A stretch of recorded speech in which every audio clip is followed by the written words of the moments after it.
ఓం మహాగణాధిపతయే నమః. ఓం గురుభ్యో నమః. ఓం శ్రీమాత్రే నమః. పరమేశ్వర స్వరూపమైనటువంటి జ్యోతిష, వాస్తు మరియు ఇతర అనేకమైనటువంటి శాస్త్రములను మనకు అందించినటువంటి మహర్షులకి నమస్కారం. హయగ్రీవ హయగ్రీవ హయగ్రీవేతి యో వదేత్తస్య నిస్సరతే వాణి జనుకన్యా ప్రవాహవత్. అరుణాం కరుణాతరంగితాక్షీం ధృతపాశాంకుశపుష్పబాణచాపాం అనిమాదిభిరావృతాం మయూకైః అహమిత్యేవ విభావయే భవానీం. శ్రీమాత్రే నమః.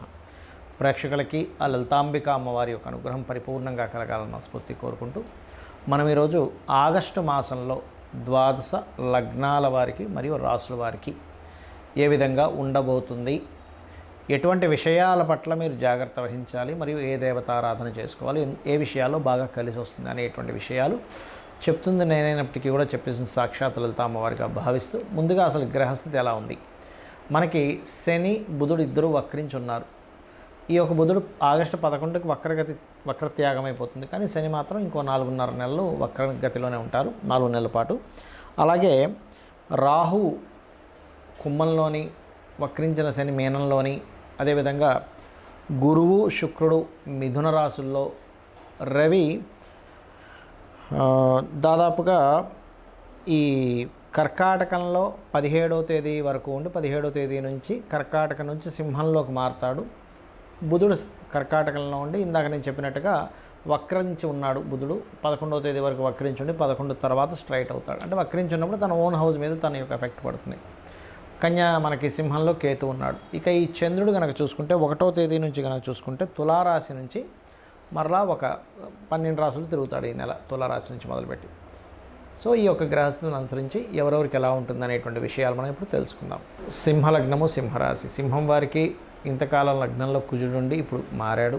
చెప్పాలంటే ఈ కుజుడు యొక్క మార్పు అనేటువంటిది ప్రధానంగా మీకు కొంతవరకు రిలీఫ్ అనేటువంటిది జరుగుతుంది. అదే కాకుండా మనకి రవి కూడా 17వ తేదీ నుంచి వస్తున్నాడు కాబట్టి కీర్తి యోగాన్ని ఇస్తున్నాడు. పేరు ప్రఖ్యాతలు రావడం అనేటువంటిది ఖచ్చితంగా జరుగుతుంది. కాకపోతే మీకు లగ్నంలో కేతు ఉన్నట్టే సప్తమంలో రాహు ఉండి, సప్తమాధిపతి 6, 7 అధిపతి వక్రించి మళ్ళీ సప్తమంలోకి వస్తున్నాడు. కాబట్టి మీరు వివాహ నిర్ణయాలు తీసుకునేటువంటి అంశంలోని, పార్ట్నర్షిప్స్ చేసేటువంటి అంశాల్లోని చాలా జాగ్రత్తగా ఉండండి. కుటుంబ సభ్యుల మధ్యని కొన్ని ఘర్షణలు ఏర్పడతాయి. 2వ స్థానంలో ఉండేటువంటి కుజుడు ఉన్న నక్షత్రము, కుజుడు ఆ ఫలితాలను ఇస్తున్నాడు. మరియు వ్యాపార లాభాలు, వ్యాపారం విషయంలో అనుకూలత చాలా బాగుంది చెప్పాలంటే. కాకపోతే మీరు ఎట్టి పరిస్థితుల్లోని 3, 4 తేదీల్లో మీరు ఇన్వెస్ట్మెంట్స్ అస్సలు ఎట్టి పరిస్థితుల్లో చెయ్యకండి. 3, 4 తేదీలు. అదేవిధంగా ఈ 10, 11 తేదీల్లో ఎట్టి పరిస్థితుల్లో మీరు వివాహ సంబంధించిన విషయంలో నిర్ణయాలు కానివ్వండి, జీవిత భాగస్వామికి సంబంధించిన విషయంలో నిర్ణయాలు కానివ్వండి, వివాహ నిర్ణయాలు కానివ్వండి, పార్ట్నర్షిప్స్తో సంబంధించిన నిర్ణయాలు కానివ్వండి, సమాజంలో మీరు ఏదైనా ఒక మెసేజ్ ఇస్తున్నారు లేకపోతే అటువంటి విషయాల్లో కానివ్వండి కాస్త జాగ్రత్తగా ఉండాలి. మరియు 12, 13 తేదీలు కొంచెం కొన్ని యాన్స్టర్స్ ప్రాపర్టీ సంబంధించిన విషయంలో ఉన్నటువంటి కొన్ని చిక్కులు క్లియర్ అవ్వడానికి సూచిస్తుంది చెప్పాలంటే. మరియు అదేవిధంగా ఉద్యోగంలో గ్రోత్ అనేటువంటిది ఈ మంత్లో ఉంది. అందులో ముఖ్యంగా teaching related, accounts related, marketing related రంగాల్లో ఉండేటువంటి వారికి చాలా అనుకూలంగా ఉంది చెప్పాలంటే ఇప్పుడు ఉన్నటువంటి గ్రహస్థితి. కాకపోతే మీకు లగ్నంలో కేతు ఉన్నందుకు కాస్త గణపతిని ఎక్కువగా ఆరాధించండి, దత్తాత్రేయుడిని, అమ్మవారిని కూడా ఆరాధించండి. వీలైనంత మట్టుకు కొంతమంది కుదిరిపోతుంది సంబంధం, ఏమండి అయిపోయిందండి ఇప్పుడు మీరేమో ఇలా అంటున్నారు, సప్తమంలో రాహు శని వస్తున్నాడు అంటున్నారు అనేవాళ్ళు చండీ హోమం చేయించుకోండి, లేదా చండీ పారాయణం చేయించుకోండి. కొంతమంది ధనం ఉన్నవారు శతచండీ కూడా చేయించుకుంటారు, బట్ మీరు చేయించుకోండి ముఖ్యంగా. మరియు దీంతోపాటు ప్రధానంగా మీరు చేయవలసినటువంటి ముఖ్యమైన అంశము, ఉదయం నిద్రలేచిన వెంటనే ఆ యొక్క గణపతిని కాసేపు కూర్చొని ధ్యానం చేయండి. తద్వారా లగ్నంలో కేతు సంచారం వల్ల అనీజీనెస్, అనవసరంగా ఉండేటువంటి కొన్ని వైరాగ్యాలు ఇటువంటివి క్లియర్ అవుతాయి.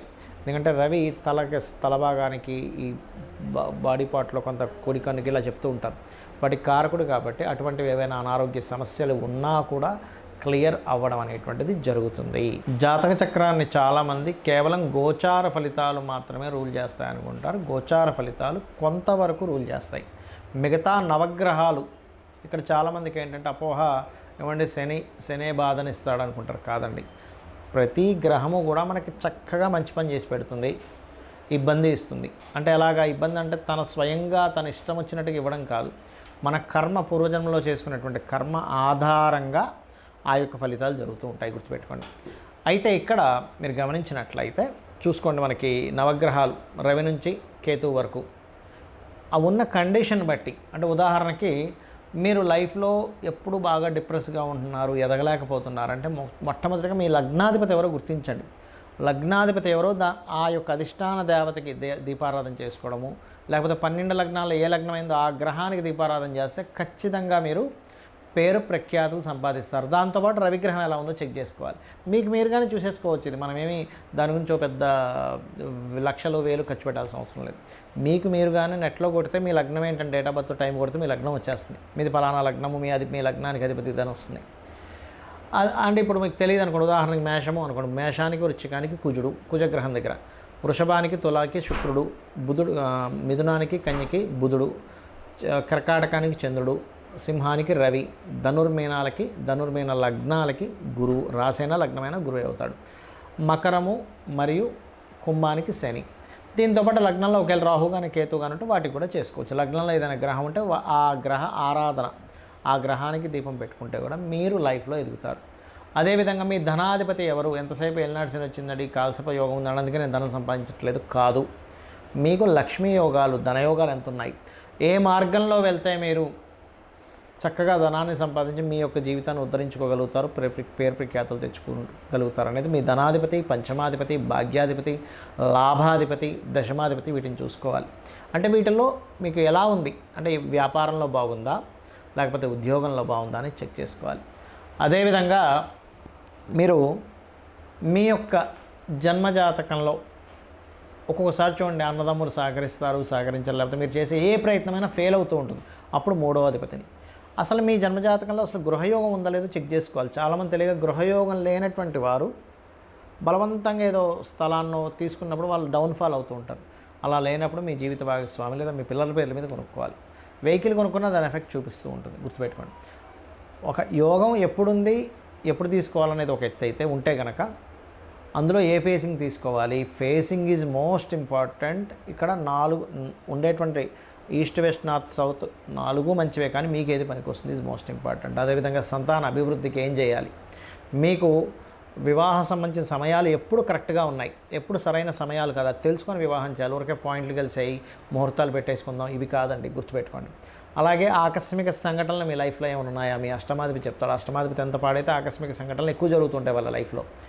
9th లార్డ్ అంటే మీ యొక్క భాగ్యాధిపతిని బట్టి మీ తండ్రులు, గురువులు యొక్క సపోర్ట్, దైవానుగ్రహం 9వ స్థానంలో ఉంటుంది. వృత్తి 10వ స్థానం. ఎక్కడ వృత్తి చేయాలి, ఇక్కడ విదేశాల్లోనో వేరే రాష్ట్రంలోకి వెళ్తే సెట్ అవుతుంది అనేది మీ పర్సనల్ చార్ట్లో ఉంటుంది. అలాగే వ్యాపారం చేయాలా వద్దా, వ్యాపారాల్లో లాభాలు వస్తాయా లేవా, అసలు వ్యాపార యోగం ఉందా లేదా, మీ బుధుడు మీ లాభాధిపతి బట్టి మీ ఇన్వెస్ట్మెంట్స్ ఏమిటి, మీరు విదేశాలకు వెళ్తారా వెళ్ళరా, తండ్రి యొక్క ఆస్తికి సంబంధించిన విషయాలన్నీ 12వ స్థానంలో ఉంటాయి. అయితే ఇక్కడ మీరు ఒకటే గుర్తుపెట్టుకోండి, మీ జన్మజాతకంలో ఏ మహాదశ ఏ అంతర్దశలు నడుస్తున్నాయి, తద్వారా మీకు ఏ ఫలితం వస్తుందో చూసుకొని ఒకవేళ మంచి ఫలితం అయితే హ్యాపీగా ఉంటూ, ఒకవేళ ఏదైనా ఇబ్బందికరమైన ఫలితం వస్తున్నప్పుడు ఆ గ్రహానికి సంబంధించిన దానము, ఆ గ్రహానికి సంబంధించిన స్తోత్రము, ఆ గ్రహ అధిష్టాన దేవతకి చక్కగా ఇంట్లో నమస్కారం చేసుకుని దీపం పెట్టుకోవడం చేసుకుంటే సరిపోతుంది. అంతకుమించి మీరేమీ కంగారు పడాల్సిన అవసరం లేదు, భయపడిపోవాల్సిన అవసరం లేదు. కాకపోతే మరీ తీవ్రంగా ఉంటాయి కొంతమందికి, వారి దగ్గర ధనం ఉంటుంది. అలాంటి వారు ఏ హోమమో ఇంట్లో చక్కగా సత్యనారాయణ వ్రతమో, చండీ హోమమో, లేకపోతే గణపతి తర్పణమో, మీకు సుదర్శన హోమం, మీ ఇష్టదేవత 4 డబ్బులు ఉన్నాయని నేను చేయించుకోగలను. కానీ ధనం లేకుండా ఏదో అమ్మో డబ్బులు పెడితేనే కానీ భగవంతుడు కనికరించడు, గ్రహం కనికరించదు అనుకోని మాత్రం ఎప్పుడూ అనుకోకండి. దయచేసి భక్తి ప్రధానము, అమ్మవారికైనా భక్తే ప్రధానం. మీరు 1,00,000 రూపాయలు ఖర్చు పెట్టి పూజ చేసినా భక్తిగా కూర్చోబడితే 1,00,000 కాదు కదా, 10 లక్షలు కాదు కదా, 10 కోట్లు ఖర్చు పెట్టి మీరు పూజ చేసినా అనుగ్రహం ఉండదు. దేవతా అనుగ్రహం భక్తే ప్రధానం. భక్తి, శ్రద్ధ, దేవత ఉందనేటువంటి పూనికతో మీరు ఏదైనా చేయండి, మీ యొక్క తలరాతను మార్చేటువంటి శక్తి అమ్మవారికి ఉంటుంది.